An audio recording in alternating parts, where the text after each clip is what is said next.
Wonder if it'll do a burnout. One way to find out.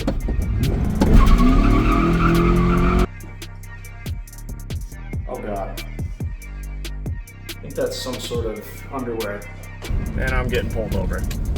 So that brings our profit to, drum roll please, you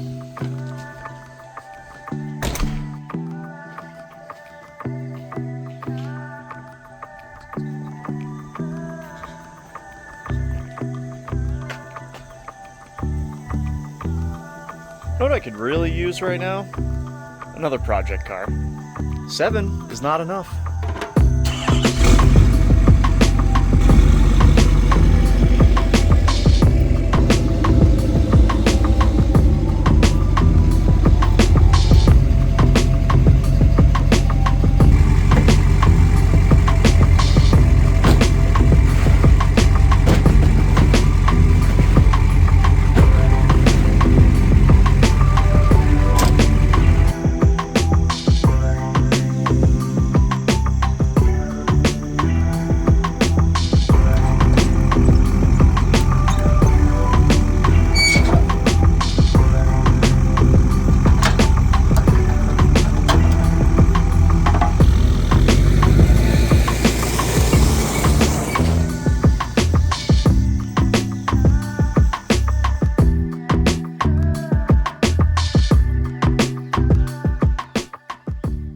Can you flip a vehicle in one weekend and make a couple of bucks? In this video, we're gonna find out just that. I'm sure that most guys would argue, yes, of course you can, and a lot of guys have probably done it in even less time than that, but I have flipped many vehicles over the years since I got my driver's license.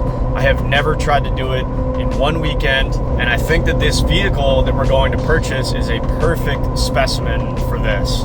I say going to purchase, got the truck with the trailer hooked up, and usually I'd have a pocket full of cash, but I actually bought this vehicle, I think almost a month ago at this point, and it's just been stored at the dealership where my buddy works, about an hour south of where I live. Finally got a chance to go and get it today. It is Friday afternoon. We're gonna go down there, get right to work on this thing, and then bring it back to my house and finish it up. And I'm hoping to do all of this in one weekend. So with any luck, this car should be 100% ready for sale, posted on the internet before I go back to work on Monday morning. As always, try to keep it relatable for you guys. Is this something you can get out of work on a Friday, pick up a car, work on it on the weekend, and then maybe make a couple bucks when you sell it the next week or however long it takes? But let's get right into it in this video. Let's get down there. I'll show you guys the car. I've only looked at it briefly. We'll talk about it a little more on the way back and I'll explain all that. But let's get down there, check the car out, get to work. We got no time to spare. Hammer down.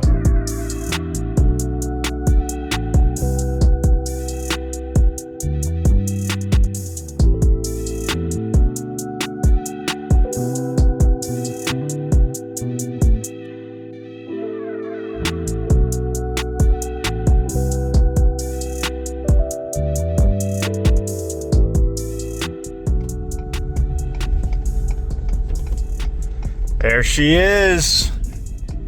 Let's go park this thing.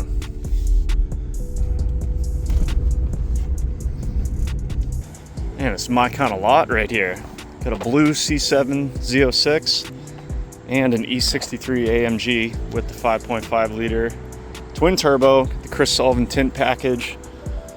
Love that. But that's not what we're here for. We're here for something worth far less money, but you guys know I got a soft spot for, and that is a 99 to 04 Mach 1.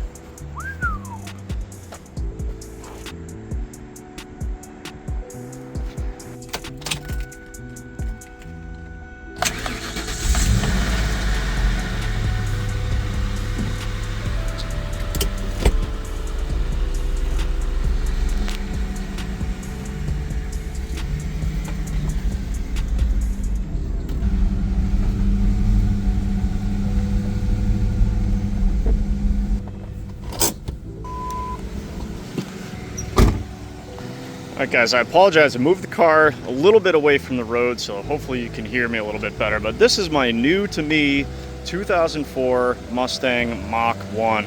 I'll describe how I got this deal and where I got this car and how I came into this car in a little bit. But right now we are at Toyota of Nashua. This is their, I don't know, one of their sub lots. My buddy Chris works at Toyota of Nashua. He's the one that's mounted tires on the Lightning recently, done an alignment. He's done some work on my Camaro. A couple other things.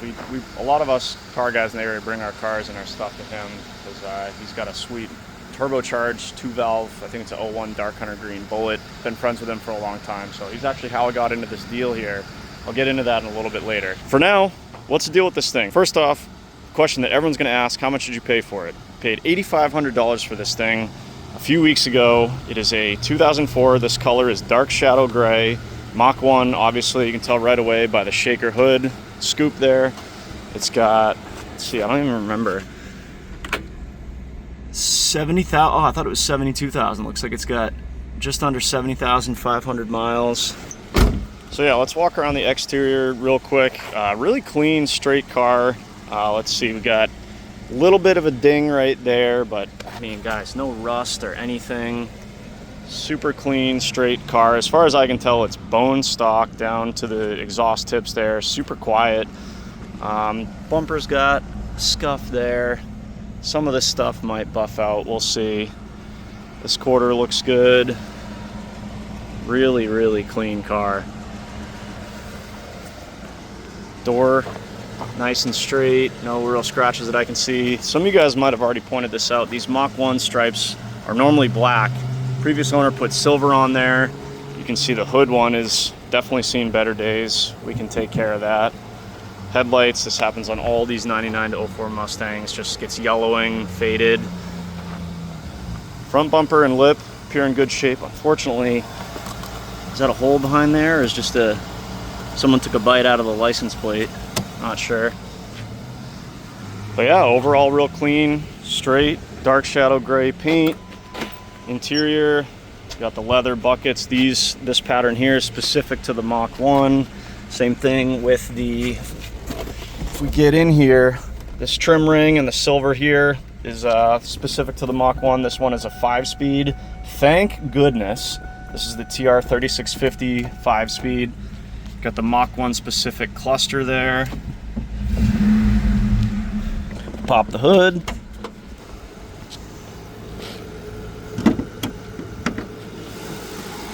This is the 4.6 liter 32 valve V8, very similar to the Cobra motor that I've pulled out 3 times now, if you guys have been watching that series. But there are some differences. But we will get into that a little bit later. As of right now, this thing sounds incredible. Nice and smooth, quiet. I checked the oil, that looks good. Coolant is good. So that is a quick walk around of the car. $8,500, clean title, 2004, Mach 1, 70,000 miles. Screaming deal right off the bat. Told you guys this before, and I'll say it again. You make the car, or you make the money when you buy the car, not when you sell it. We got lots more to get into, but for right now, the reason I'm here and the reason you guys saw me loading tires up is that is the first thing this car needs. These tires are old, dry rotted, almost bald, not safe to drive on. And we're here at the dealership with Tire Machine. I figured let me order some tires ahead of time and we'll get those mounted up and probably do an alignment as well. So we will get into a lot more details on this thing, but for right now, let's get right to work. Let's get this thing down into the shop. We'll get some tires on it, get an alignment, and we'll go from there. But yeah, let's get right to work. We only got one weekend to do this. Let's get down there. And is it fall already? Geez, less than a week from Labor Day, already looking like fall.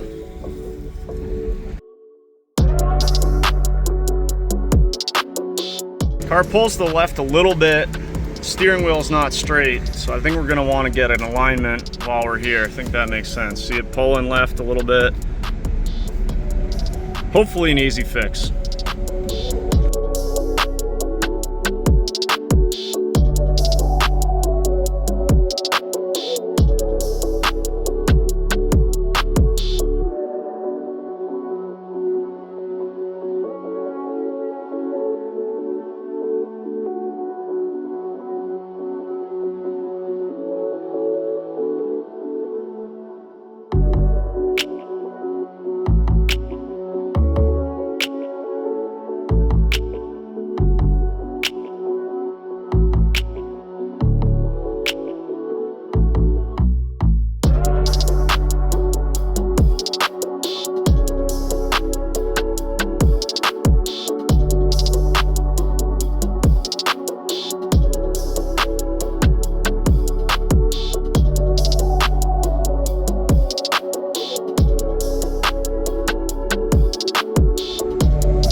today's traffic. You guys will have to bear with me a little bit here. I forgot my windshield mount, so I'm just holding the camera. But we are already hard at work on my 2004 Mustang Mach 1. We got some fresh tires on this thing.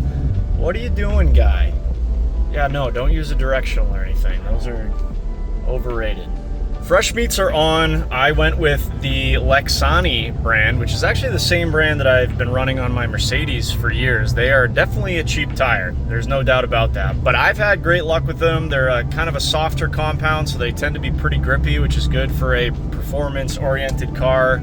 And best part of all, and let's be honest, the real reason I bought them, $259 for a set of 4. Brand new tires on this thing. It already looks better, and we know it's gonna be safe. I think I put it in the B-roll footage there. Those front tires, those Goodyears, were from 2009. That's 16 years ago for you guys keeping track.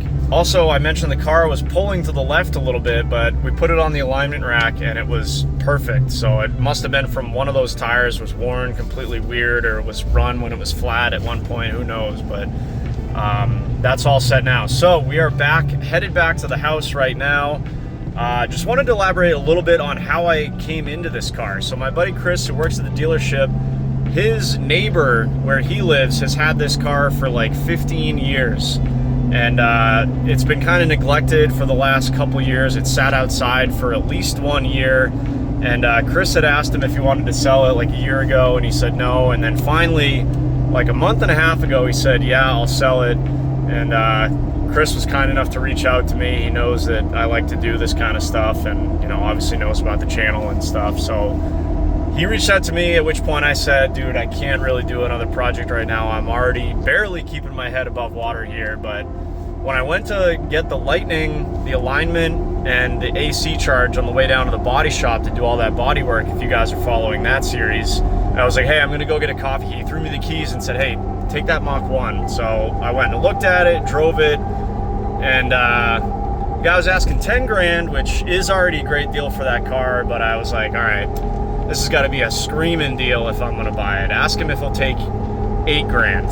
He came back a day or two later, said, I'll take 8,500 bucks. I was like, sure, whatever, let's do 8,500. He happened to be driving by my house like 2 days later, so he stopped by with the title. I gave him 8,500 bucks, boom, done deal. I've owned the car for like a month now, and just finally got a chance to go pick it up today. Chris actually washed the car, which ruined my barn find and the awesome thumbnail that I probably would have had of this terribly neglected Mach 1, but that's okay, because he was trying to see, the car was so covered in like black mold and sap and all this other stuff that you couldn't even see the condition of the paint.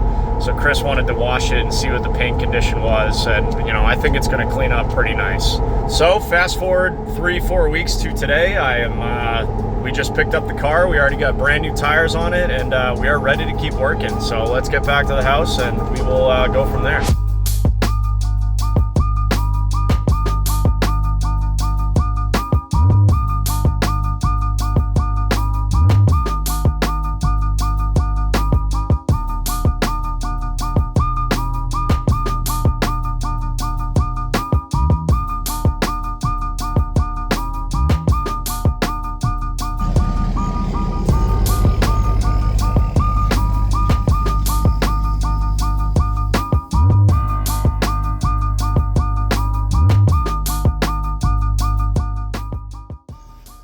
Made it home, and I know what you're thinking.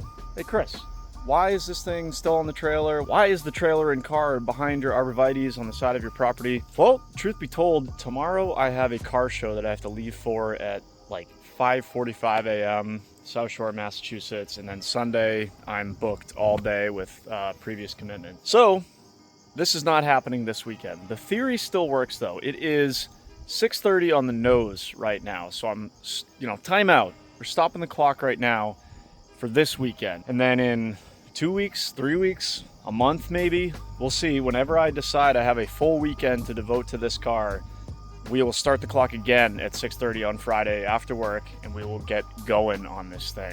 But I'm parking it back here so I won't be tempted to work on it, because I've got all this stuff I'm trying to get done first. The Lightning is half apart. I've got to take this to a car show tomorrow, and got all sorts of mods for this thing that I have not even taken out of the box yet since February. Y'all want to see the Mercedes. Everyone's bitching about the Mercedes, so we should probably get to this thing soon. C6 just crapped out an alternator. The list goes on and on. All this stuff I want to get done before I start a new project. So I'm signing off for now. It's going to be a month maybe for me, maybe more, maybe less, I don't know. But good news for you guys, I'll be right back just a month in the future. See you then. Oh yeah, and the Cobra. I mean, how can we forget about that? Got to get that done too. See you guys in a bit.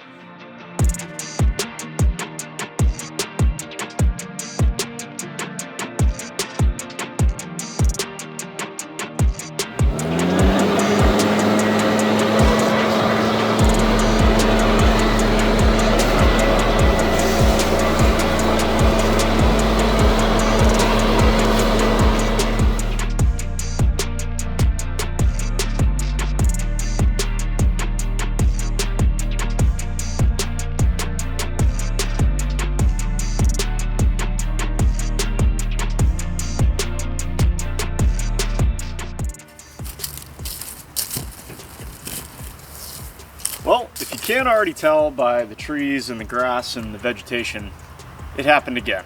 It has been, I think, over 2 months at this point. I think I got this thing like the first weekend in September or something like that. It is now mid-November and it still sits right here, which is good for you guys because it means you have not missed anything. As promised, I parked this thing back here behind my arborvitaes on the side of my property, and my strategy worked. I was able to not get distracted by it, get a ton of stuff done on the Z06, the Lightning. I finished the Cobra, a bunch of stuff around the house, various other projects, all that's done. I think I'm finally ready to work on this thing. The problem with it being 2 months later and mid-November is that not only is it a lot colder, but we have also lost hours of daylight. It's like 3:30 right now, and I probably have another maybe hour of daylight right now. But to be fair and to keep true to my weekend challenge, technically I'm not supposed to start working until 6:30, but I'd like to get this thing out from the arborvitaes back here, off the trailer, and take it for a drive to show you guys while it's still light out. So my plan is, we'll do that now. I have dinner plans later, which will bring me way past 6:30, and it will kind of, you know, cancel out. Also in this project, I'm going to be doing something I've never done before, which is tracking the amount of hours that I have in this thing. So far I have 2 hours and 15 minutes, I think, and just going to get it. So we'll start the timer again now, and at the end of the weekend, we'll see how many hours we have into this thing to get it ready for sale and in as best a condition as we can get it in. But yeah, exactly as you guys last saw it, just, you know, covered in leaves. This thing has been out here for 2 months. All the leaves have fallen. I've had to leaf blow around it. It's been basically buried in leaves at one point or another. Sneak peek, got a couple parts stacked up in there that I've been storing in there, safekeeping. But yeah, still on the trailer, still strapped down exactly where I left it. So with that, and the fact that the sun is already going down, I hate this time of year. Seasonal depression coming in hot. But let's get this thing out from here, off the trailer, take it for a drive, and then talk about what the plan is, because we're going to need to stay focused if we're going to get this done this weekend and on time. Oh, I never remember the keys.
further proof that this thing actually sat for 2.5 months.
All right, we are off the trailer, losing light by the minute. The battery was obviously dead. I probably should have thought about that, but quick jump with my Oxito pack and she is good to go. Let's go for a drive, shall we? Man, these stock clutches in these cars, absolute baby to drive. Okay, so I don't think I've driven this thing since, well, obviously I haven't driven it, but I don't even really think we drove it when, you know, at the dealership when we put the tires on it, because go figure, I was kind of in a rush then too. But yeah, as far as I know, 70,000 mile, 100% down to the mufflers stock 04 Mach 1 with 4 brand new tires on it. And we did the tires, put it on the alignment rack, and it seemed like it didn't even need an alignment. So it should drive absolutely perfect, and it feels thus far like it does. That's 4th gear right there, 40 miles an hour, dead smooth. But I'd like to know if this thing needs anything mechanically now, just in case we need to order some parts so we can get them in tomorrow if needed. But I think I've got everything I've needed, or I do need, for this weekend. But for those of you that don't know, a little history about the 03-04 Mach 1. Obviously, it was only made in 2003 and 2004, kind of like the Cobra, but was a little bit of a step below the Cobra, and that's mainly due, or almost all due, to the drivetrain with a couple different cues on the body. Starting with the motor, it's the 4.6 liter dual overhead cam engine that is, you know, very similar to the Cobra, you know, the 99 to 01 Cobras and 03 and 04 Cobras, but it's more like the 99 and 01 Cobras in that it does not have forged internals, kind of. The 5-speed Mach 1s came with a forged crankshaft. If you got the automatic Mach 1, it did not come with a forged crankshaft. I'll have to double check this, but I believe the 5-speed ones rev out a little bit farther too, but I might need to research that. But I know for sure the 5-speed Mach 1s came with a forged crankshaft.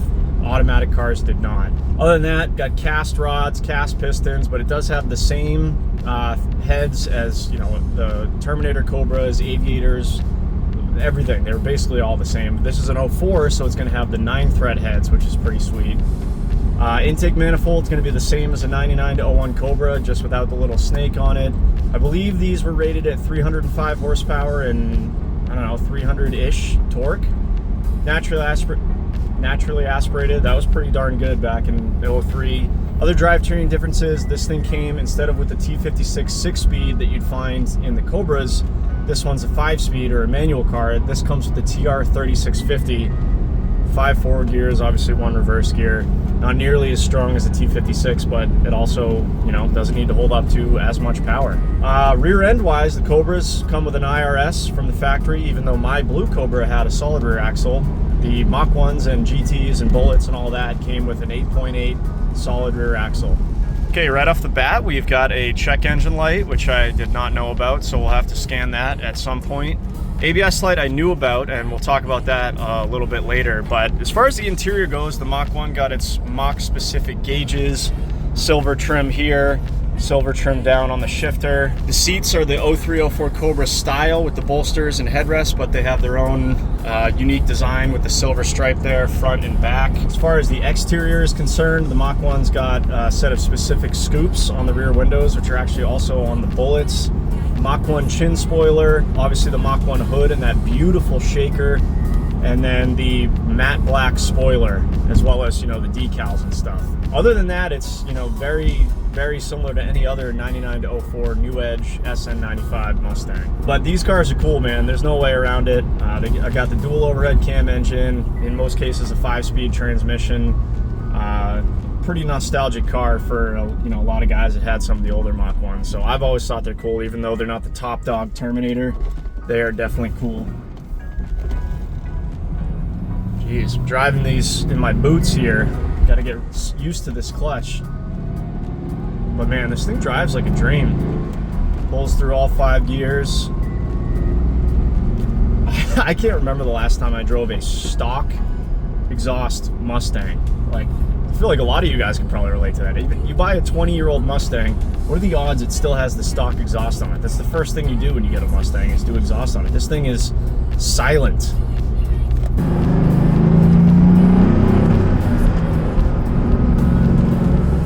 Man, I love the look of that shaker peeking out the hood. This hood is almost more aggressive from the driver's perspective than the Cobras are, because the Cobras have those 2 heat extractors, which is pretty cool, but you don't really see anything from the driver's perspective. Here, you got the big bulge in the center and then the shaker on top of that. And when you rev it, you can even see it shaking. So, pretty badass in my opinion. Yeah, there's 4th gear, smooth as butter, 5th gear, nice and smooth. Pulls hard, clutch feels strong, engages smooth. We'll get up on the highway here in a second. These gauges too remind me of that scene in Gone in 60 Seconds where Nicolas Cage jumps the ramp truck over the ambulance, or the whole crash scene. Just a super cluster together. Really reminds me of that scene, or the 60s, late 60s Mustangs.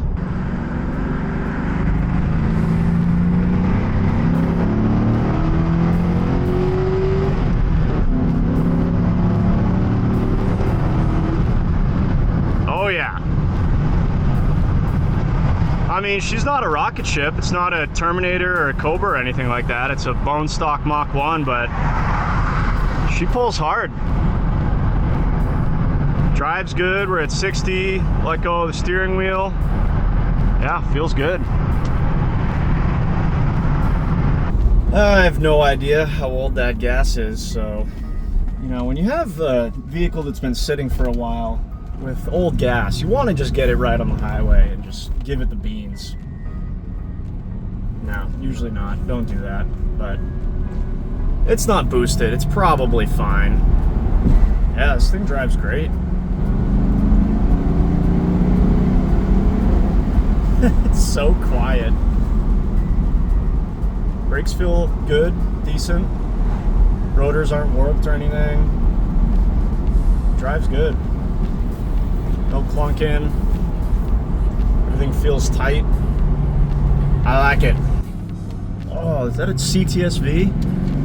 Things. What color is that? That light blue. That's rare. Not opulent blue, but that other one. Sick. Gen 2V. Gotta get one of those someday. Alright, 2nd gear stab.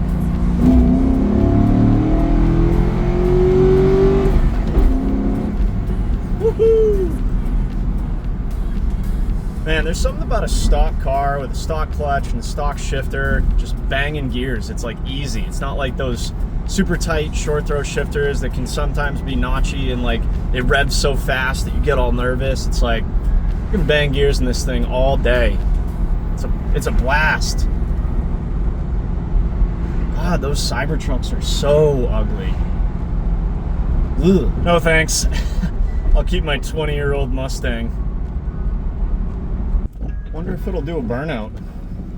One way to find out.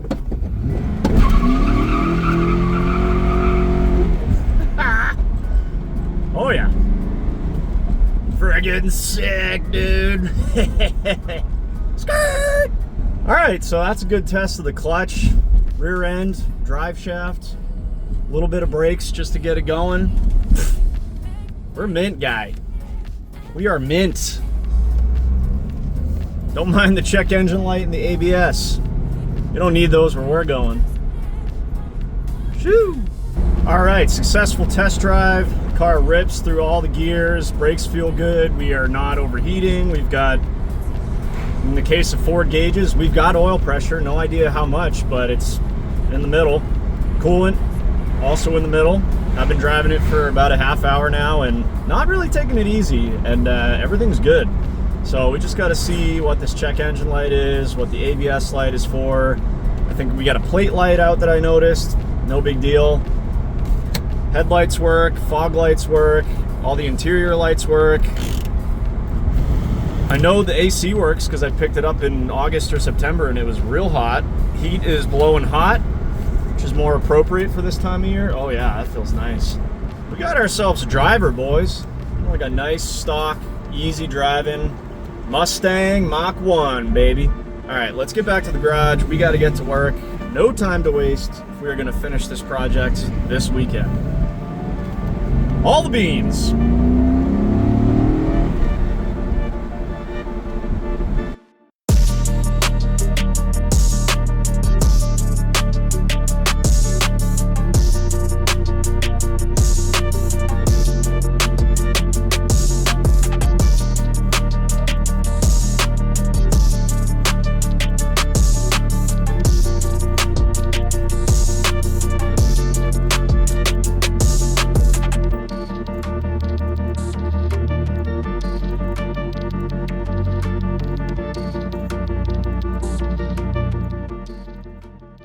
Well, before we get started here, I haven't been in the trunk yet, so let's see what's in there.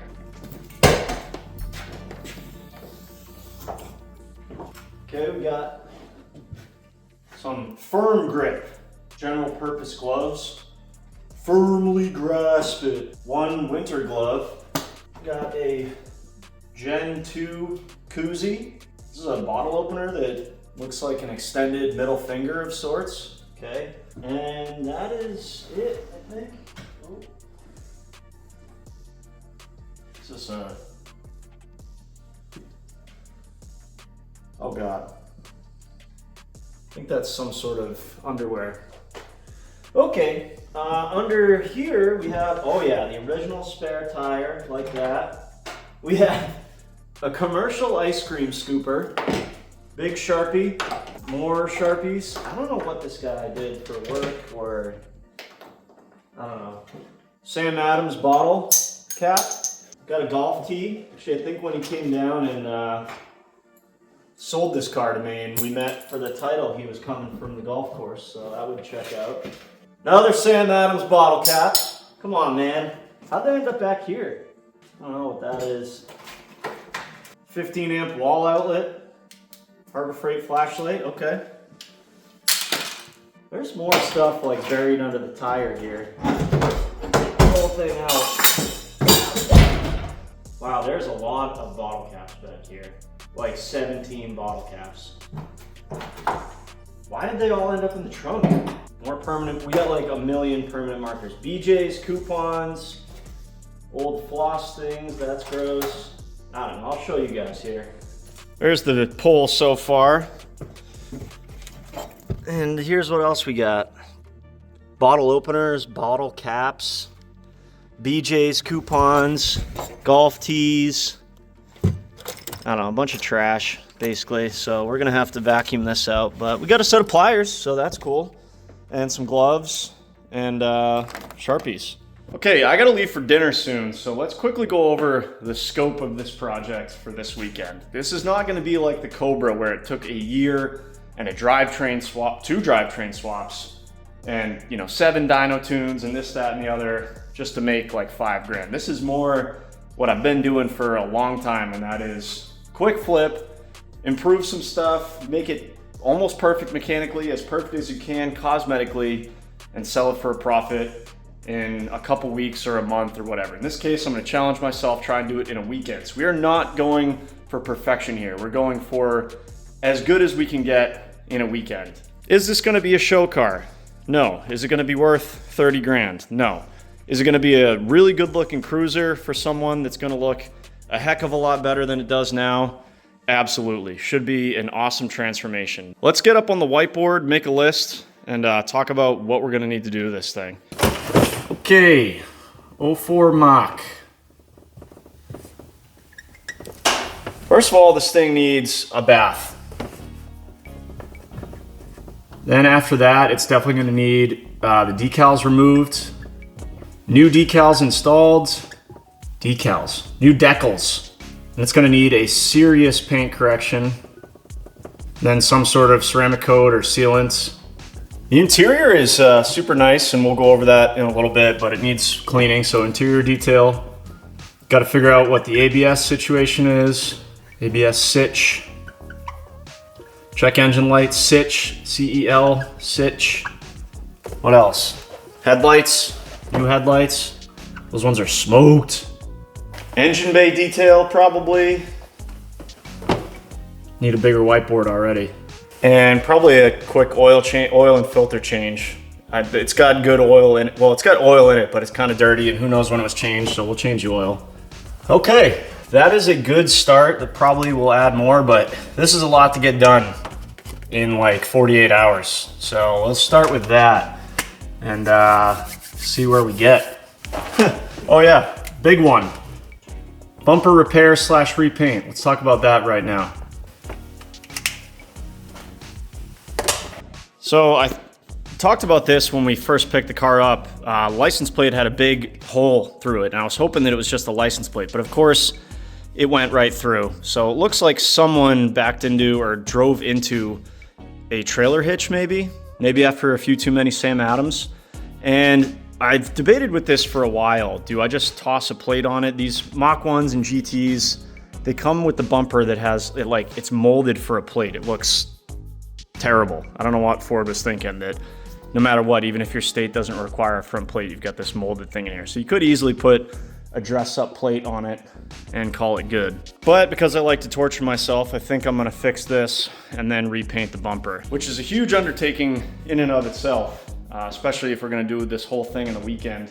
And the weather is not really gonna cooperate, so we'll talk about that a little bit later too. But I think the first thing that we need to do so we can get working on that is probably get this bumper off and get to start repairing it. Then maybe in the morning, I can push this thing out in the freezing cold. It's probably gonna be like 30 degrees in the morning, wash it, and we'll just go from there. We're just gonna wing it. But yeah, here's the interior. I think you guys already saw this, but we'll just touch it real quick. Super clean, you know, as far as the shape that it's in. Just needs a vacuum and a wipe down, but like almost no bolster wear.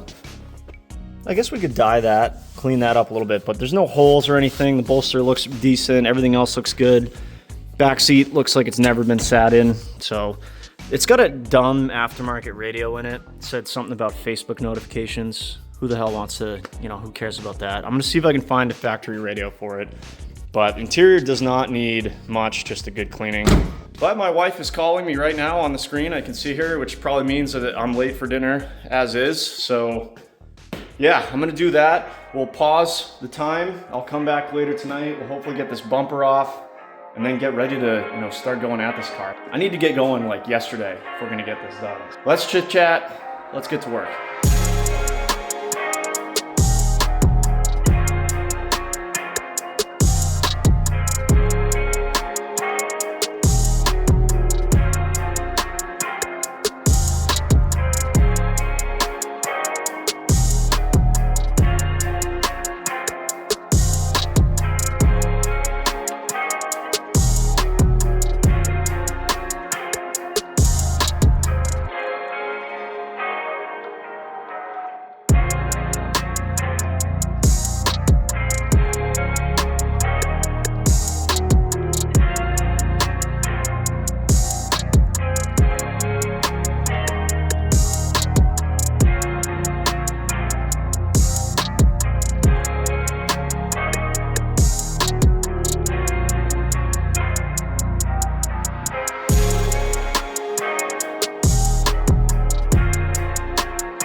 always almost out of coffee. Well, I made a mess, so you know we must be getting somewhere on this Mach 1. Good morning, it is the next day. Worked for hour and a half after dinner last night, got back a little later than expected, and ran out of steam, you know. But got some stuff done that is gonna pay off for us this morning. First of all, got the bumper off. This thing is gross, but I was able to repair the damage and fill the plate holes, you know, where the license plate would mount. So I used a special plastic welder, or JB bumper welds, obviously specifically formulated for plastic. You can use it as a filler too, as you can see I did here, just to make sure we get a nice smooth surface here. You can't really use regular Bondo on a plastic bumper because it will crack, and it's really not designed to bond to plastic. Then reinforced it in the back with more epoxy and this, like, what do you call this? Body patch. So cut up a little square about the size of the damage, reinforce it with that. So our repair is complete. These bumper covers are the same on the GTs, the V6s, everything. These bumper covers are worth like 50 bucks, but it is an original Ford bumper cover, and you know, it is the right color. So hopefully that will mean less painting for us later, maybe a little bit less blending. I think that this is the original paint. I don't see any signs that it has been repainted. You can see the amount of orange peel in the factory Ford paint. So if we can do about that good or better, we'll be in good shape today. So next for this is gonna be to sand this down. Well, first of all, we gotta clean this thing and this whole car, but sand this down, get it all nice and smooth, then sand the whole bumper, and then get ready for some paint, hopefully. On the car side, you can see I've made a little progress as well. I pulled off the shaker hood scoop because I'd like to clean that, maybe even refinish it. And also because we need to get to something right down there. So this morning while I was sipping my coffee, I also checked our ABS light and our check engine light, all using my new TopScan scanner from TopDon. This is a Bluetooth scanner. You can see fits right in your hand, fits right in your pocket, right in your center console, and allows you to have full diagnostic control over your OBD2 vehicle. So in this case, I wanted to scan the check engine light. All you do is plug it into the OBD2 port, connect it to your phone via Bluetooth, and you can have full control over the diagnostics of your vehicle. Check engine lights, ABS lights, restraint lights, fault codes, read codes, clear codes, look at live diagnostic data, all that right from your phone. I was able to sit on my little couch, my little garage couch over there, sipping my coffee, and check the codes on this thing. How can you beat that? And I learned something. So the code that we set is P0420, which is a really common code. It's basically a catalyst efficiency code. In worst case scenario, it could mean that your catalytic converter is damaged or bad. Kind of unlikely in this case, although possible, but more than likely it's just old gas, or you know, the car hasn't been run in a while and just basically needs the cobwebs blown out of it. So for now, I've cleared it, and we're gonna see if it comes back. If it doesn't come back, you know, with some fresh fuel and some more drive miles, we're probably good. But for now, I'm gonna clear it. The car runs perfect, it sounds perfect. I think we're okay there. Nothing serious like a misfire or anything like that. It's just a very generic catalyst efficiency code. On the ABS light side, this is kind of what I knew was coming and I've prepared for with these cars. I think I put up a screen record, but basically our TopDon scanner with the ABS module said not recognized or will not communicate or whatever. Basically meaning it can't receive any communication from the ABS module, which is this guy right here. Let me get a light on there. Right here, this ABS block. I also verified this with my other, you know, big, expensive $800 Autel scanner. Same thing, will not communicate with the ABS module. And I have seen this before. I've owned probably 10 to 15 Terminators, the 03 and 04 Cobra, and they use a specific ABS module, and I don't know why, but they are really prone to failure. I've had probably 3 of those Terminators that you get an ABS light and you try and scan to see what the issue is, maybe it's a wheel speed sensor or whatever, and your scanner just will not communicate with the ABS module. And the bottom line is, the module itself is bad. And unfortunately, it's specific to the Cobras. And I say to the Cobras, but it's also specific to the Machs, because the Machs came with those Cobra brakes, and therefore they have a Cobra ABS module. So the Cobras, the Mach 1s, and I think the Bullets came with those ABS modules. And the Bullet part of that is important, because my buddy Chris, who hooked us up with the deal on this car, has that dark hunter green bullet, and he deleted his ABS years ago, and therefore he has the correct Cobra ABS module for this car. So we saw the ABS light and we're like, yep, it's probably that module. And he said, dude, I've got this thing on the shelf, just throw me a couple bucks and you can have it, because my car doesn't have ABS anymore. So I think that replacing the ABS module in this thing is gonna solve our ABS light. Again, I think our check engine light is basically nothing. So hopefully with this module, we can solve that. Should be able to, you basically just unbolt the 6 brake lines, I think there is, 1 electrical connector bolted in, and then you'll probably have to bleed the brakes. Can't talk this morning, and you should be good to go. So that's my temporary plan this morning. Let's replace that ABS module while it warms up outside. It's like 7:30 in the morning right now.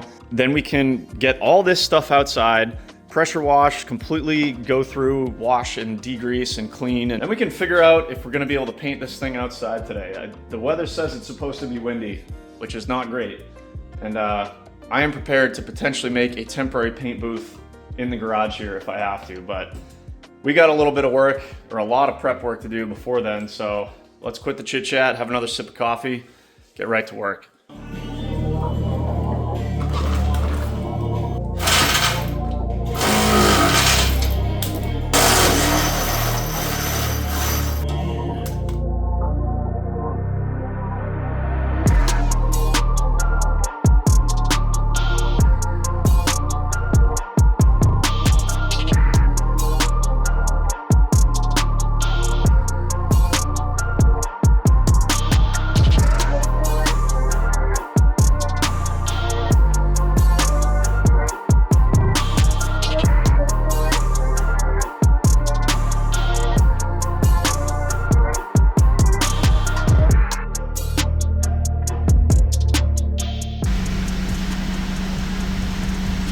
No lights for now anyways, but ABS, good to go. Shoo!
We are already crossing stuff off the list. All right, another hour and a half later, and we're making some good progress. Wind is picking up, so the odds of painting outside today are decreasing by the moment. Good news is, at least the car looks good. Gave this thing, as you guys saw, a complete top to bottom wash and engine bay. Spent probably a half hour alone just pressure washing dirt and stuff out of all the seals and everything else. But dark shadow gray is a sweet color. Obviously we got to do a paint correction, but look at all the flake in there. Really is a cool color in the sun. Really a straight car. Not a lot of dents. I think there's that one right there, and I think another one in the pretty much the same spot on the other side. But other than that, just a quick wash, and you know what, let's be done. Let's just throw the bumper back on, take pictures, posted on Marketplace for $11,500, $10,500. Enjoy our Saturday. Nope, we're not doing that. Also tried my new clay mitt. I've never tried one of those before. Normally I do it with a clay bar. You guys saw that in the blue Cobra video. Worked really well. Paint feels nice and smooth now, and you can do it basically after you wash the car instead of going around with detail spray. So I might have to be using that in the future. It worked really well. Now we're already done claying. This thing is basically ready for paint correction. Engine bay got washed down, degreased. I mean, this is all aluminum. There's a bunch of stuff in here that's not going to clean up unless we remove the valve covers and painted them, which I'm absolutely not doing because removing the driver's side valve cover on these cars is a pain in the butt. And we got to stay focused. This is a weekend project, but it looks much better. There's no more dirt in here. The original fenders, everything, radiator support looks nice and clean. All the wiring looks nice and clean. We'll get the shaker back on there. It'll look pretty good. So we're looking good over there. I think I'm next going to turn my attention to this bumper. Probably start sanding this down with like 80 grit, 120, 240, then probably wet sand the whole thing, or sand it with 600 or 800, not sure yet, so we can get ready for paint, which, not sure where I'm going to do that yet. And the car's almost dry, and then we'll pull it into the garage here, get it up on my quick jack so it's in the proper position to give me plenty of room to do paint correction, and then while it's up, we'll do the oil change. I actually already have the filter, and I had an extra one. I think it's the FL820, the Ford filter that goes on like all of the cars from that generation, and I've got plenty of Brotella T6, which is what I'll run in this thing. So we'll knock out an oil change, get this thing ready for paint correction, start doing prep on the bumper, and I'll check in with you guys shortly, but we got to keep working.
Take a trip to the paint booth.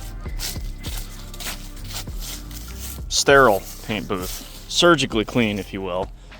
I got the bumper all repaired, sanded, painted, blocked, looking nice and flat. Finally upgraded to 2K primer when I was at the body shop, asked about it, bought some.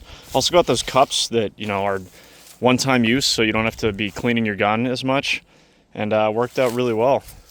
Sprayed nice and flat. So bumper is basically ready for paint. I'll probably sand this area wet with 600 or 800 grit, really smooth this area out. I've already adhesion promoted the whole bumper, then we're ready for base and clear. Fortunately, I can't believe it, got sidetracked with a couple other things today, but we are already almost out of daylight and the temperature is already dropping. So we're gonna have to figure out some sort of paint booth inside the garage.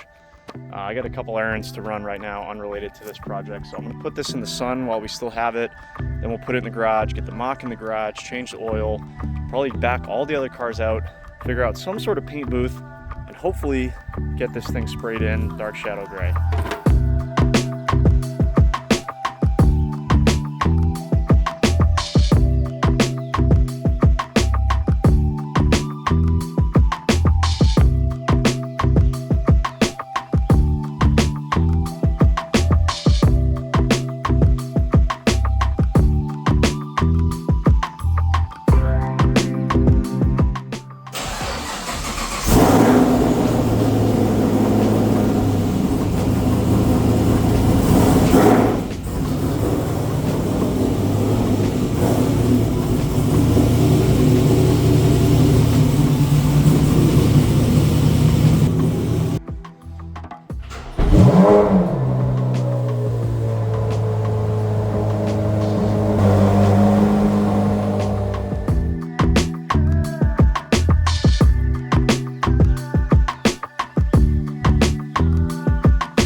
Well, what do you think?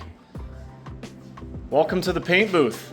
Spent an hour or so setting up this paint booth. Don't think I'm gonna count all of that towards my time for this project because there's a couple other parts that I've been wanting to paint anyways. So we'll get to those in a different video and later this week. But it works. It takes fumes and puts them outside. Not all of them. Feeling a little loopy right now, but the bumper came out incredible for something that I put about 60% effort into. Come on in. You got a duck. Look at that. This thing came out incredible. So here's the setup, basically just walled in from my lift to the I-beams.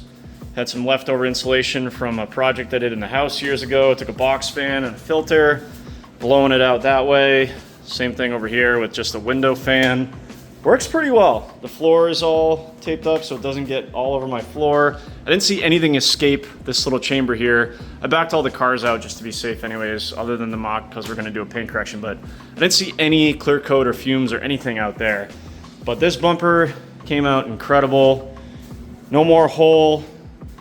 Looks really, really good. Look at that reflection. All right here in my garage. And I've got similar results outside, but this thing came out good. Got my spray settings right. Looks nice. And I mean, there's a couple little, nibs of dirt. They're not even nibs, but you guys will be able to see stuff like that on camera. That's not even dirt. That's literally just me being too lazy to spend hours and hours and hours filling in previous rock chips and defects in this bumper. Again, we're not going for show car quality here. We just want this to be nicer than it was, and I think we have freaking nailed that. This bumper's got some of the nicest paint on the whole car. Certainly looks a lot better than a giant hole in the front plate area right there. So yeah, I'm happy with that. It's about 10 o'clock right now. I think I'm gonna leave this paint booth. I'm gonna leave the paint booth up for, like I said, the other stuff I want to paint this week, but I think I'm gonna call it for tonight. I'm pretty tired.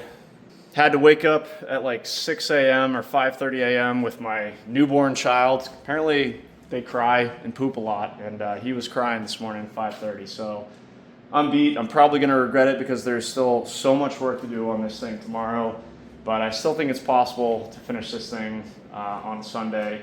Basically all that's left is a paint correction, interior detail, and she's ready for pictures and detailed for resale. But oil change is done, she's cleaned up, the front bumper is repaired and painted. I started my steamer while I was waiting between coats and practice removing some of the decals here.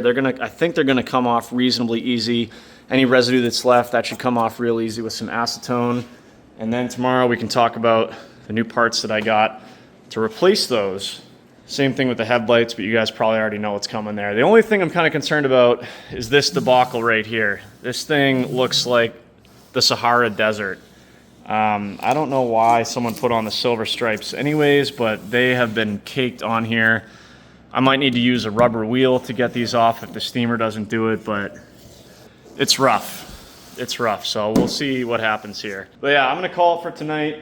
I'll probably be out here bright and early. I think I'm gonna close, once the fumes are out of here, close all the garage doors, turn the heat on for the first time this year, bring it up to at least the 60s. So hopefully this bumper can cure a little bit overnight. And then tomorrow, even though it's gonna be in the 50s, I think it's gonna be sunny. We can put it out in the sun and hopefully get it to bake a little bit more. So catch you guys in the morning.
Good morning, actually late morning, almost noon here.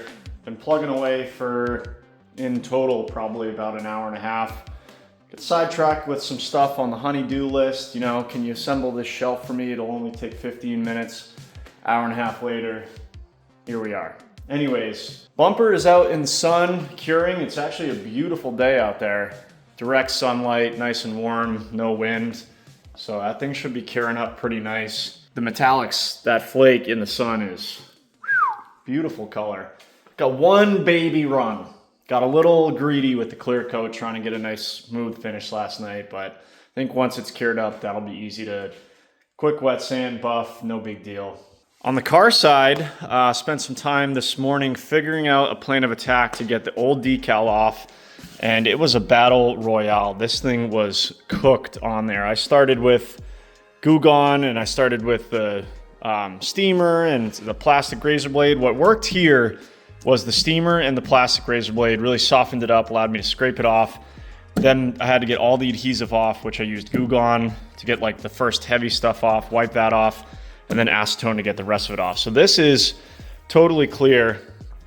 And unfortunately, as you guys saw in the B-roll, I already buffed right here. I was hoping that some of this color difference would come out, but it has not, and I think that that's because the base coat itself has faded. Maybe I'll be able to show this on camera better later, but I was kind of last night looking at the bumper and looking at the hood, and I was like, damn, did they give me the wrong color or something? Because the paint on the bumper looked a lot darker. It looked like this. Turns out I think it's just the hood that has faded, and this is, you know, that sticker was on here for so long that it protected the original color, which is like, this is dark shadow gray. This is dark shadow gray after being parked in the sun for 10 years. Update. We're on baby duty. Running a daycare over here. Garage, daycare. So that's unfortunate, but the good news is that the replacement decals that I got, these are the correct matte black that would be on the 2003 and 2004 Mach 1. Not sure why the guy decided to put silver on there. He actually mentioned to me that he liked the silver a lot more, but I think he's alone in that. So I got these from LMR. I believe they're from Phoenix Graphics. So if you guys need replacement stripes for your Mach 1, of course LMR has got you. They got all the parts for New Edge Mustangs, Fox Bodies, Lightnings, all that good stuff. So I think that this is obviously going to be the perfect same size to cover up the faded area. Up here is even worse. I really don't know what's going on. This is like, it like etched itself into the paint. It's like this black stuff, and I thought, okay, I'll just scrape that off, and now we are like, it took the clear coat with it. So this paint is FUBAR, for lack of a better term. And in reality, if we wanted this car to be a show car and 100% perfect, this hood would need repainted anyways, because something happened over here. I don't know if it was like a reflection off the windshield or something, but the paint there got cooked, and the paint here now is also cooked. Thankfully, this will be covered by the decal, but you know, again, we got to stay within the scope of this project for this weekend. The decals are going to cover the major paint defects, other than that tiny little one up by the cowl, and this thing is going to look 99% better. The hood is good enough. It's unfortunate, but that's what happens when you park the car outside for God knows how many years without any wax or anything on it. You risk, you know, the paint fading a little bit. The vertical surfaces are much better because they obviously don't get as much direct sunlight. Decals on here came off nice and smooth. You obviously really can't even tell, other than some, you know, minor swirls that'll buff out where the decals even were. And you guys got to play with your technique a little bit when you're getting decals off. I figured that the steamer would be the way to go here, but I found that the steamer heated up the decal to the point that the adhesive was staying on the paint. And you got to try, you know, work smarter, not harder. If you get the decals off, kind of like removing tint, if you get the decal off or the tint off and it leaves all of the adhesive with it, you basically have to do it twice. You have to remove the film and then spend hours scrubbing off the adhesive. Decals are the same way. So if you can figure out a way to get the decal off and have it take the adhesive with it, you're gonna save yourself tons and tons of time and elbow grease. So what I found was, if I heated the edge up with the steamer, grabbed the corner and then pulled, once I got out of the heated area to a cold area, and just kept like pulling at a consistent pace. You guys probably saw in the B-roll, it came off perfect with none of the adhesive left behind other than a tiny little bit on the edges. So that's what I went with on both sides. These came off pretty clean. Then just went back through with some acetone and a microfiber just to get anything left, and this is perfect. This is now ready for a quick buff and then an install of the decal. Also, between that and waiting for the steamer to kind of build back up steam, I got started on the interior, just light. It was like a full yard's worth of leaves in here. So got that all vacuumed out, quick initial vacuum. Got some stains back here. I got the upholstery cleaner out around here somewhere. We'll deal with that. And we'll leather condition the seats, wipe everything down, give this thing a better vacuum. And this interior is pretty much mint. Like I said, we might quickly touch up this bolster with some dye and should be good. Got the floor mats over here. I think I'm gonna shampoo those and then put them out in the sun to dry. But yeah, that's the plan right now, is to start tackling this paint. And I think I'm gonna buff first.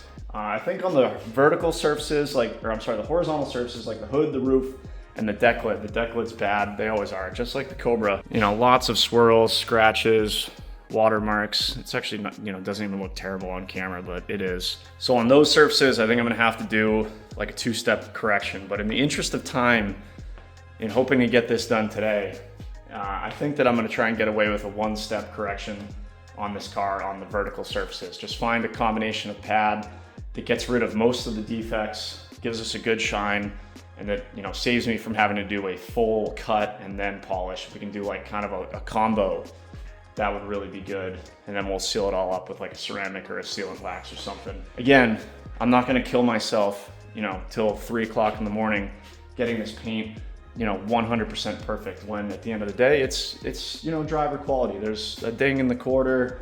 The hood, if you wanted to be particular, could use a repaint. And the car's not worth 30, 40, 50 grand. It's probably worth mid-teens. I'm not gonna kill myself. I'm gonna make it nice enough that it's a fun and good looking cruiser. So I'm rambling, just justifying all the work that I don't wanna do. But with that, let's get back to work. Probably bring this thing down, put the headphones in, get the buffing, see if I can't maybe shampoo the carpets, interior, and then see how far we get with the decals. I don't know, we'll see how far I get. I'll check in with you guys soon. Back to the grind.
You know it's a good project when the garage starts looking like a bomb went off. Quick update, guys. Late afternoon on Sunday, making some good progress. Kind of did a little bit of a detour. I know I said I was going to get right into paint correction, but got distracted. Knocked out the entire interior instead. Top to bottom, this thing is night and day different. I mean, got all the leaves out of there, shampooed a couple areas. The carpets look great. Everything back here looks nice and tidy. Vacuumed everything, wiped down the seats, then conditioned them with leather conditioner. Dyed this bolster, then conditioned all this. This stuff's softening up. Wiped down everything in here, looking nice and tidy. Oh, always got to straighten your vents out. Can't have those being crooked. So yeah, looking superb in the interior. Very, very nice 70,000 mile interior here. On these cars, these Mustangs, the first thing to wear is this bolster, and there's no tears. With it re-dyed, it looks very, very nice. I left this box in here for weeks, and I shouldn't have done that, but this crease will come out. We'll massage that a little bit. But other than that, interior is pretty much mint. Good to go. Earlier, I had shampooed the floor mats. Those are drying. I also had forgot yesterday to wash and scrub the Mach 1 specific front splitter, so that's cleaned up. All that stuff's curing outside with the bumper. I also did get started on the paint correction, got the entire hood cut. So this is now basically defect free, looks good, other than the obvious, which we'll take care of with the decal. Roof is done, and it wouldn't be a Chris Sullivan detail without a 50-50 on the deck lid. So here's where we started. Cloudy, chalky, water spots, swirls, you name it. Super clear.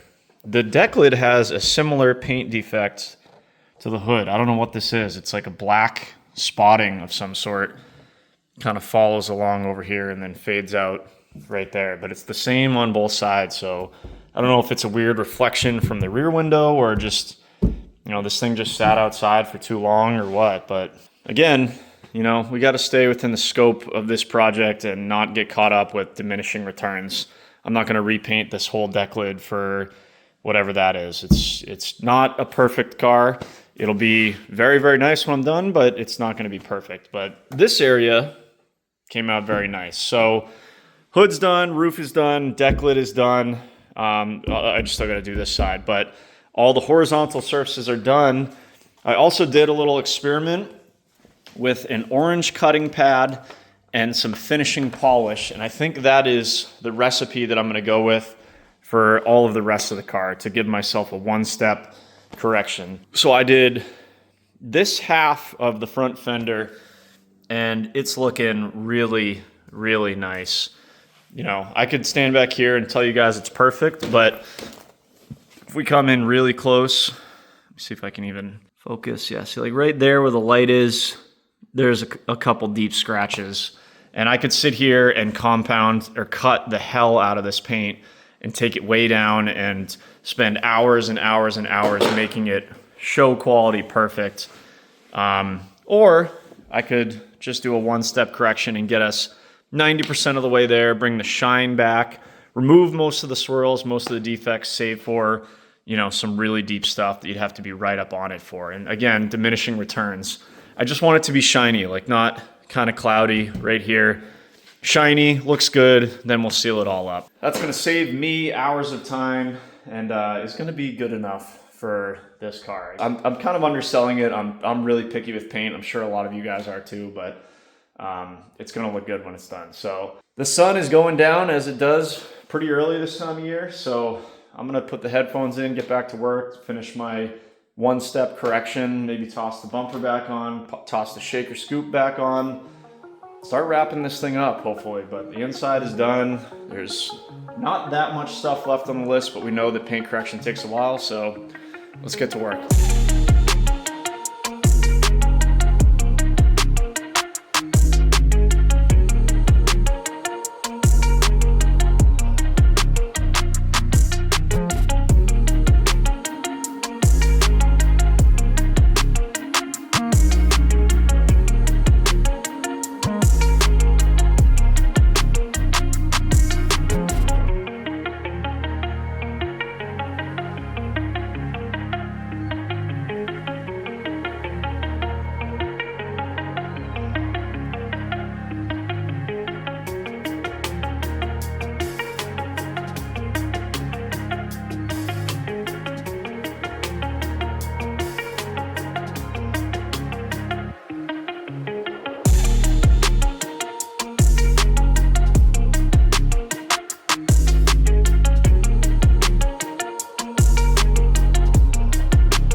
weekend.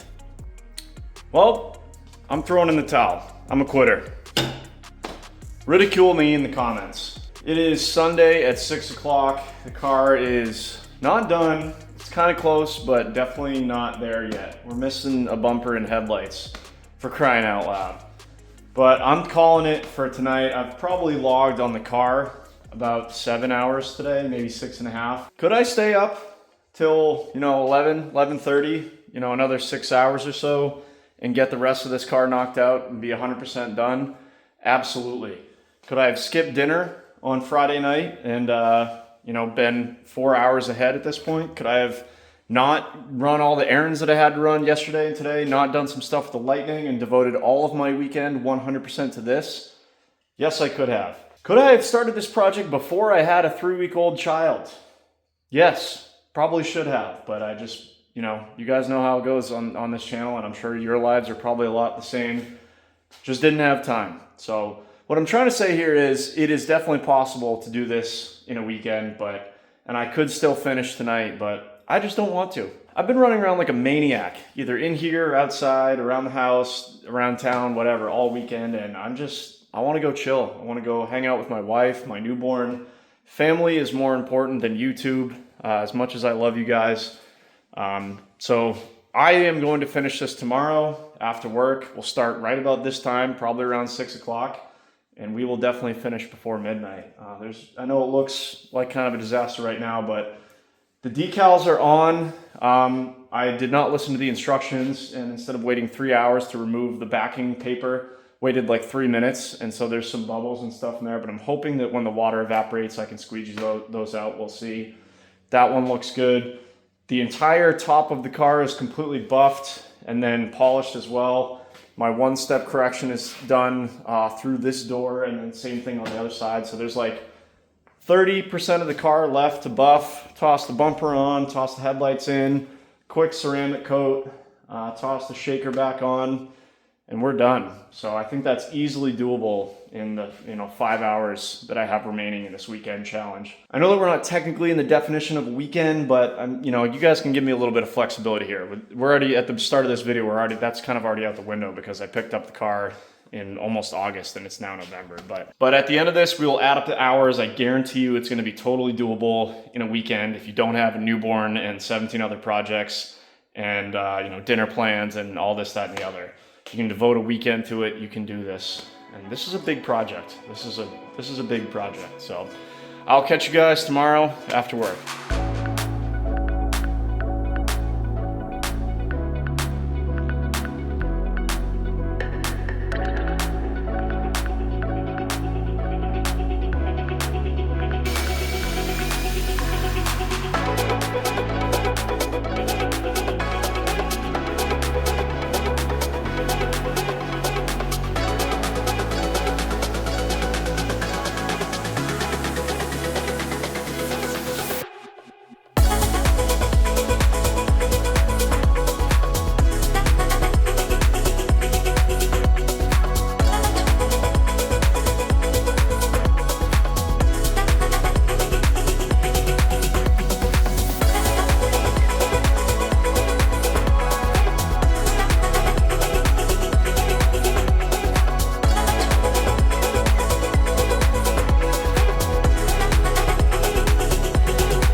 What do you think, huh? Not too bad. This thing is starting to look like a complete car again, for one, but it doesn't even look like the same car. Front end is all back together, and I'll tell you, the refinished bumper and headlights, specifically those gloss black housing, correct 01 to 04 headlights, make all the difference. Got the chin spoiler back on. Most importantly, got the correct matte black Mach hood decals and side decals on. This thing is looking very, very complete. It is Monday. It is the next day. Like I said, took it easy last night, chilled out. Glad I did. I think we can finish this thing up tonight. Also, as you guys saw in the B-roll footage, did a little bit of easy work on the interior. Managed to snag an OEM Mach 460 head unit locally after work today for 40 bucks, which, you know, might seem like a downgrade, but this head unit in here is an Alpine, you know, not bad, but it's from 2015. Where did I see that? Oh yeah, 2015 right there. And I don't know, honestly, this thing's just kind of goofy. It's got like a massive volume knob, like weird source and bass boost buttons. I don't know, it's just weird. And to me, it was more important for resale value, in my opinion, that this thing is 100% factory. I know it's just a head unit and it's probably not a big deal, but it was local, it was 40 bucks, and now this thing is down to the air filter, exhaust tips, and radio, which is like the three first things that people would modify on a Mustang of this generation, are completely stock. This thing is 100% bone stock, which I think is going to be attractive to some buyers. It's a fresh canvas if you want to mod the car, and if you don't, then it's basically exactly how it came from the factory. But yes, decals are on, bumper is back on, headlights are in, front end shaker scoop is back on. The car is 100% paint corrected. I gotta say, for a one-step, the hood I just gotta wipe off. This is all the soap from installing these decals. I gotta say, for a one-step correction, this thing turned out really, really nice. Got a ton of shine in it. If you were to, you know, get this thing under a microscope, it's still got some scratches and swirls, but I'm glad I saved myself the 10, 12 hours of additional compounding to get this thing perfect. But man, this is a really straight, nice car. Not bad for a one-step correction. Glad my recipe worked and well worth the time to give this thing a quick buff. So the only thing that is left on the list is ceramic coat. So I just have to quickly wet sand my run on this front bumper and quickly buff that, and then ceramic coat this thing and slap some tire shine on it. I might get my wife out here real quick to bleed the brakes real quick from when we did that ABS module. Obviously a little bit of air would have been introduced into the system. But yeah, just a couple more hours left, which is good because it's already getting kind of late and I would love to finish up at a reasonable hour tonight. So I'm gonna quit yapping, get right back to work. Let's bring this cheap Mach 1 that doesn't even look so cheap anymore. Looks almost as shiny as the C8 through the finish line.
not too shabby. All right, guys, the car is done, and I'm tired. The car is done. I am running into everything. The car is done, and it looks incredible. This has been an insane transformation for basically a weekend. But just want to show you guys a couple things before we do the final reveal here. First of all, check out this brochure. This is a viewer of the channel sent me this like over a year ago, but this is basically what you'd find if you walked into the dealership, you know, the Ford dealership back in 03. Mach 1 right on the front, beautiful torch red. Something about, you know, history of the Mustang or something. Boom, right on the front, Mach 1. This is probably azure blue, which is an awesome color. Got the Mach specific gauges, the shaker hood. They talk about all that. 305 horsepower, turn the page. Boo, V6. Then the slightly, but only slightly less lethargic GT. And then you get to the interior of the Mach 1, shows the pedals, the Mach specific seats, stuff like that. The Mach 460 and optional Mach 1000 audio, that's a pretty rare option. You know, I don't know why the Cobra or the Terminator is not in here. If anyone has one of those brochures, or if they even exist, I'd love to have one. Maybe I do have one. I feel like I'll have to look around. I've got a lot of stuff. Also in the car was the original owner's pamphlet. You got the owner's manual, like roadside assistance, maintenance. There's even something with like Blue's Clues in here with like, you know, how to strap in your kid's seat. Very period correct for 2004. Here's this is kind of rare. Some of the Cobras will appreciate this. This is the spare tire instructions. And if you look really close, that's the 9901 Cobra. You can tell from the front bumper, the fog light design. And just kind of cool. This is something that, you know, a lot of people lose. A lot of this stuff is stuff that people lose, but, you know, just a very original car we got here. So pretty cool to see all that. Same thing with this, the original wheel lock made by McGuard. This was in the glove box. Love to see that. This is obviously going to stay with the car, and I needed it to get the wheels off. Forgot to film any of it, but earlier in the evening I did get my wife out here to help me bleed the brakes on this thing real quick, so that's why the wheels were off. Cleaned up the wheel well liners and the suspension while we were in there. You guys saw, forgot to mention that at the beginning of this, the Tokiko struts were specific to the Mach 1 as well. But yeah, some cool stuff related to the Mach 1. Love the history on these cars. It had such a big part in my life, it seems like, so I love to see stuff like that. Also figured I'd show you guys the you guys saw a little bit of it during the oil change, but I figured I'd show you the underneath of this car, just because you haven't seen much of it yet. It's really nothing exciting, but again, bone stock, and just want to show how clean it was. I mean, it's dirty, but not rusty. Like, this is a New England car, but it's clearly never been driven in the winter. Look at those floors. Look at the pinch welds. Not all tore up like a lot of them usually are. Just super, you know, no stories. Just a clean, unmolested stock. There's your catalytic converters still there. Mach 1 with a little bit of elbow grease. This thing could be mint under here, but that can be for the next guy, if he even cares. I mean, if you leave this thing stock, who's ever going to see the underside? But important thing is zero rust. It looks fantastic under there. I've had a lot of these cars. I've certainly had ones worse than that. But yeah, this thing's 100% done. I'm looking at it. It looks insane. Let's get it on the ground. You guys can check it out for yourselves.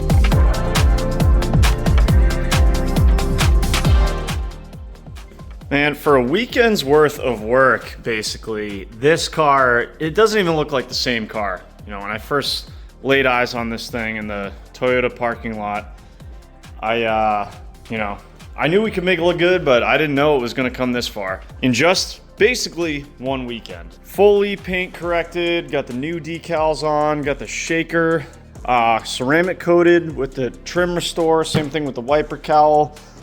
The whole car is ceramic coated, glass, everything.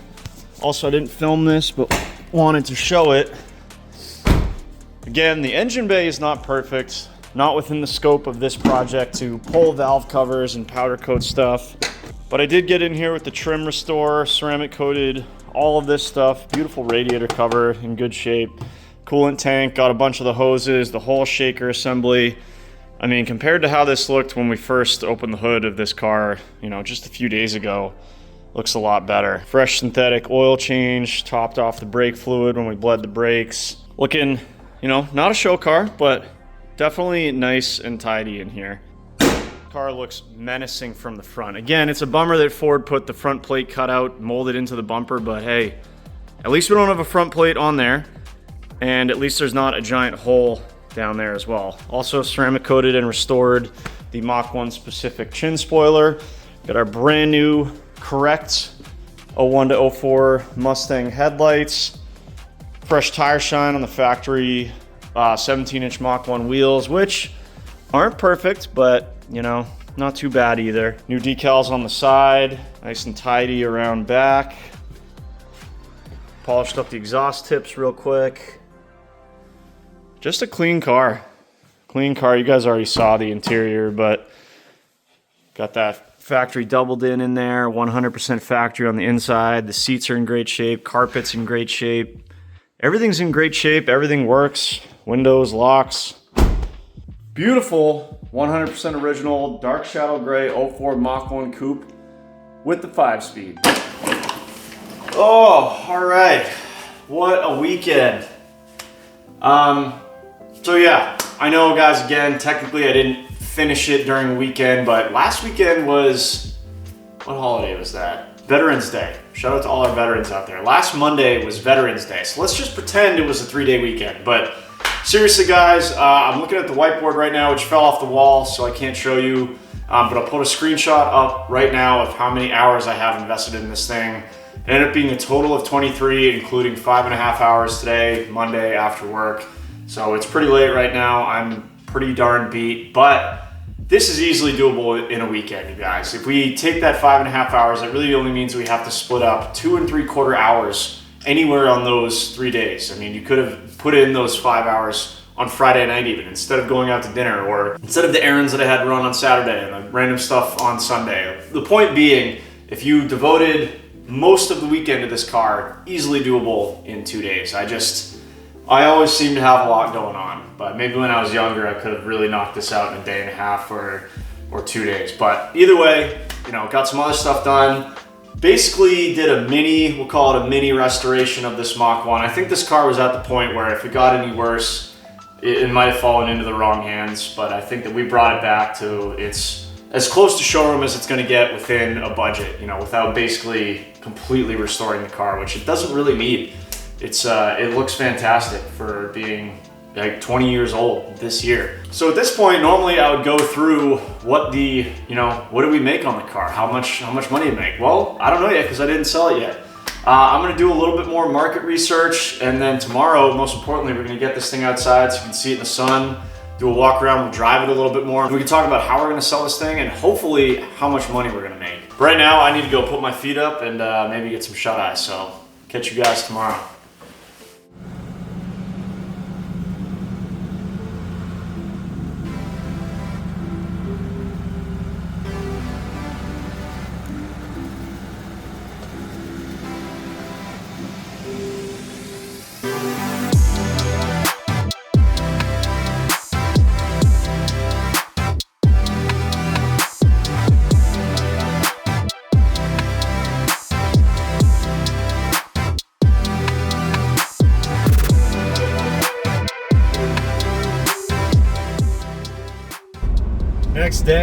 Next afternoon, actually, it is a beautiful November evening, actually day before Thanksgiving. Thanksgiving's really late this year. It is almost December. Beautiful afternoon for a drive. First stop is going to be to put some fresh fuel in this thing. There's just under a quarter tank, and God knows how old this fuel is, so I'm going to drive to the local gas station, get some 93 octane, might even try and find some like fuel system cleaner or something, dump that in there, and then put some fresh 93 in this thing. But let's talk about the price. The car is done, the weekend is over, so the way that I'm trying to format this is I finished the car in a weekend per se, and I could do like a blowout sale and probably sell it in the same weekend too, but there's not a lot of value in that for me. I don't want to rush all of my hard work just to sell it also in the same weekend. I don't mind putting it on the side of the driveway and waiting for the right buyer. So value, this is a clean title 2004 Mach 1 Premium with the 5-speed manual transmission, dark shadow gray, 70,000 miles, bone stock original down to the exhaust tips. Obviously we got new tires, freshly serviced.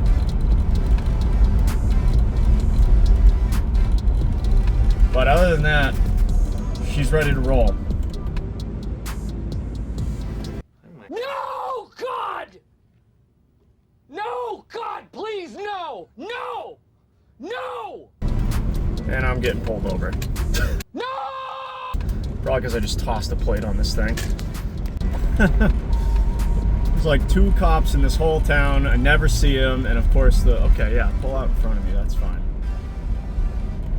Not having any luck today, but yeah, I haven't had a chance to register this thing yet.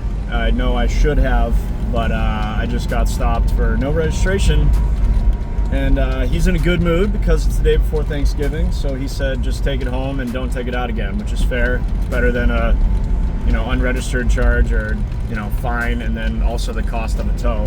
So we'll take that, but I'm gonna obey his orders. We're gonna go back to the house. I'm instead going to get some fuel system cleaner and a jug of 93 octane, or maybe 2 jugs. Mix them all together, we'll fill this thing up, and then we'll take it out later once it's registered. But let's talk about the price real quick. So I think this car is worth, as I was saying right before I got pulled over, I think this car is worth mid to high teens. So if it was April right now, right, before cruising season in New England, I'd say it's worth 16, 17 grand. It's not. It's almost December. So, and I don't really would like to not have to hang on to this thing until April. So, I think I'm going to advertise it at $14,500. So $14,500, which I think is a great deal for a, clean 2004 Mach 1, 70,000 miles, yada, yada, yada. Great way to get into a dual overhead cam, modular 5-speed Mustang. And we'll see what kind of interest we get. I'll probably advertise it on Instagram. So if you guys don't follow me on Instagram. You guys get to see all the stuff before YouTube. I'll advertise it there, maybe Facebook Marketplace if I want to deal with idiots, and we'll see how it goes. But normally I'd offer it to you guys as well, but I kind of want this to be one comprehensive video where we buy it, fix it up, and sell it in one video so I can do the cost analysis and we can see how much I made. So I'm going to do those things. Get some fresh fuel in this thing, get it registered, drive it around a little bit more, and make sure that we don't have any issues at all, and we'll advertise this thing for sale, see what kind of interest we get, and see if we can get rid of it. And then we'll go from there. But I will check in with you guys in hopefully a week or 2. Hopefully it goes quick, but we'll see. All right, made it home safe. No tickets, that's always good.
All right, I have got a laptop and a beer.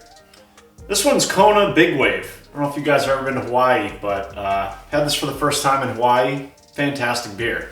Really glad they have it here, you know, stateside, I guess you'll call it. So anyways, laptop and a beer in a chair. If you guys have been on this channel for any normal amount of time, you know that means it's time to do a cost breakdown. And this one is probably the shortest one I've ever done on this channel, but it's really gonna, you know, complete this flip in a weekend series. So yeah, last time I talked to you guys, I was getting pulled over by the police for no registration, but thank you to that police officer.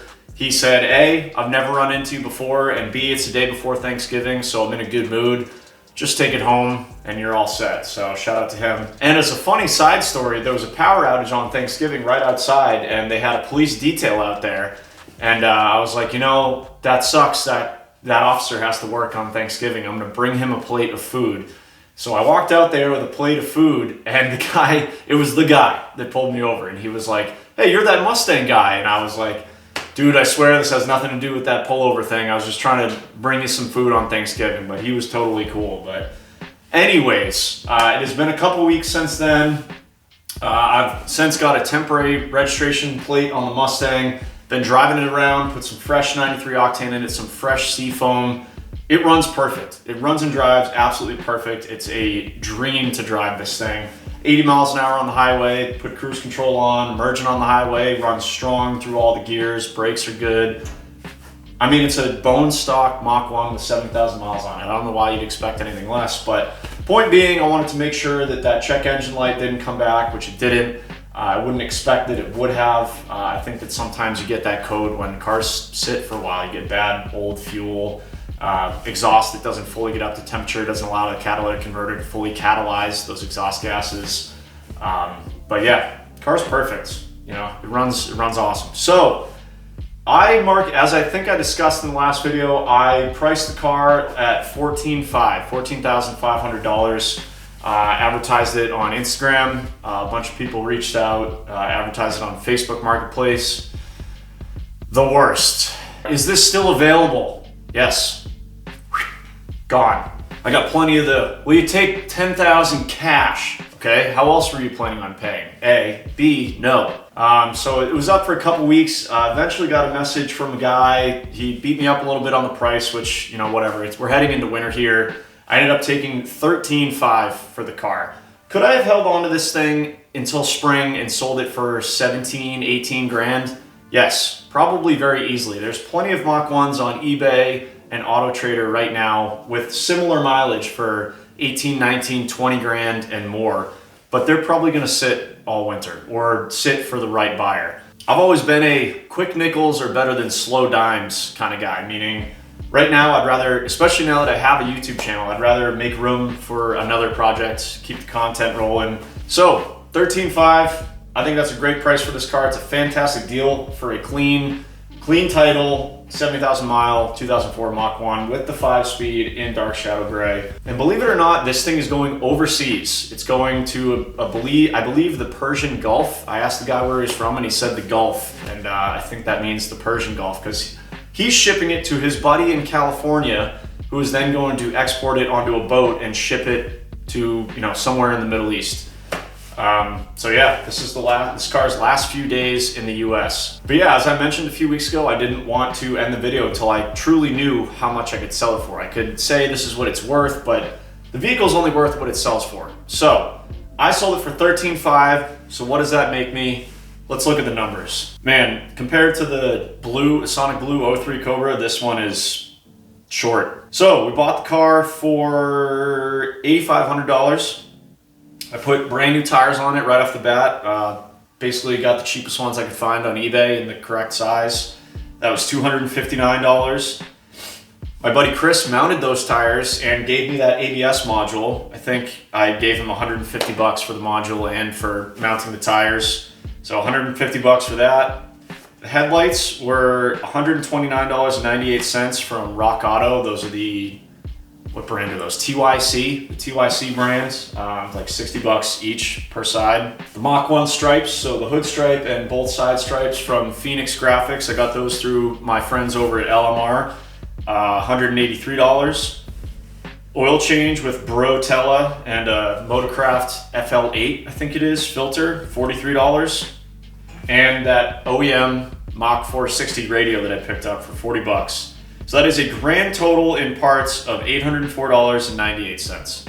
Yeah, it's crazy. We're already done. With the Cobra, we had like sub lists and 17 pages long of parts. So this is a short one, but I wanted to show you guys in this video that all these projects don't have to be like the Cobra. This was my bread and butter back in the day, back when I first started doing this like 10 years ago.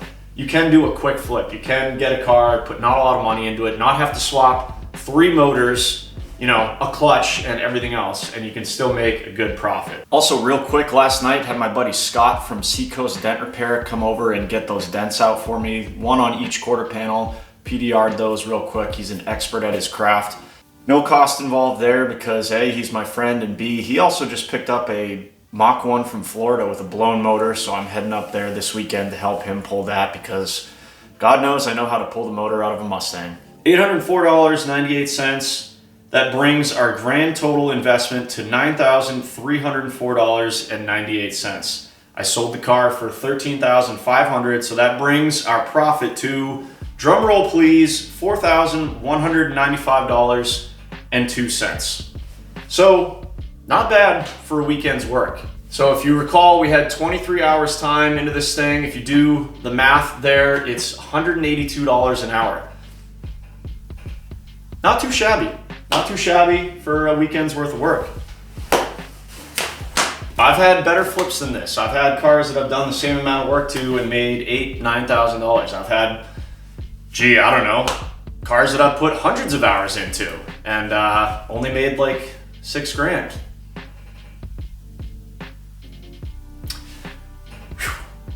Sorry, blacked out for a second.